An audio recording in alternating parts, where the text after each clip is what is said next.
پینده خان دی او د دې بر لغړی اوسیدونکي یم.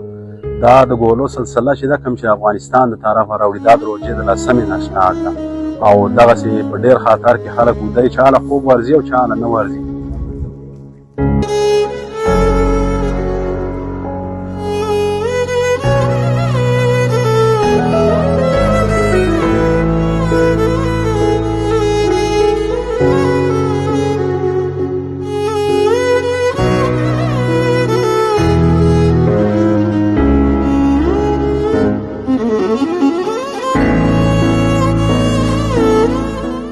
بسم الله الرحمن الرحیم. السلام علیکم.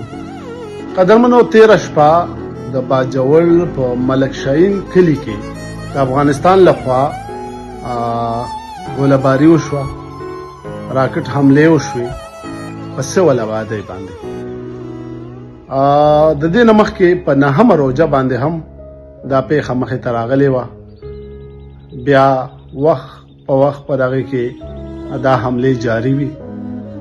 په بیگانه حمله کې 3 کسان شهیدان شو، 3 زخمیان شو چې پکې 2 ماشومان هم دي.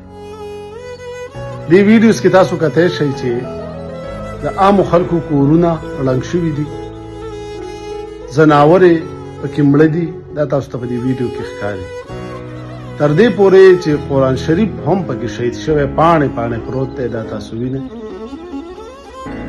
دا حمله بیا بیا د افغانستان لخوا کیږي او له بده مرغه د یو خاندان په 9مه روژه هم 3 کسان شهیدان شو، بیګا هم 3 شهیدان شو. منګه د دې خلاف یو چې په افغانستان کې سول آبادی باندې چرته حمله وشي او یا پکې هم خلک مړ شي. خو بیا د دې ډیر خلاف یو چې په پاکستان کې هم داسې وشي.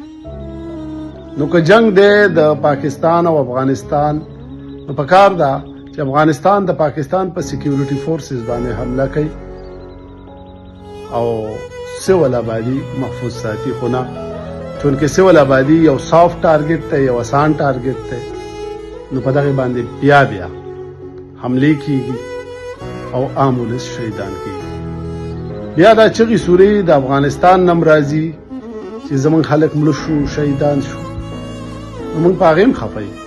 خو دا دلته چې مري نو دا پښتانه دي، مسلمانان دي. پکار نه ده چې د افغانستان ولس په دې خفه شي. افغانستان ولس ته پکار دي چې د خپل افغان طالبانو نه، د موجوده ګورنمنټ نه دا مطالبه وکړي چې تاسو د پاکستان سول آبادي ولې که تاسو ولې، نو پکار ده چې تاسو د پاکستان فورسز باندې حملې وکړئ.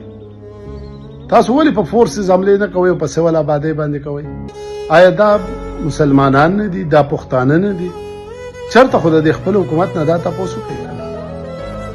نو الته چې کله برید وشي د هغې واویلا، د هغې چغې سورې خو بیا موږ اورو، هغې هم خفه یو. خو دلته چې وشي نو دا د چاته زیان ښکاري، د چاته مرګ ښکاري او قرآن شریفونه شهیدان کول، ځناور وجل. لکه دا د کوم ځای اسلام دی، دا د کوم ځای مسلمان دی.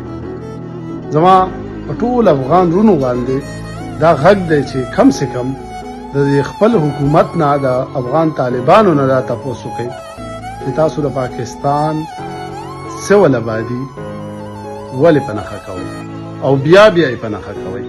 وجه څه ده؟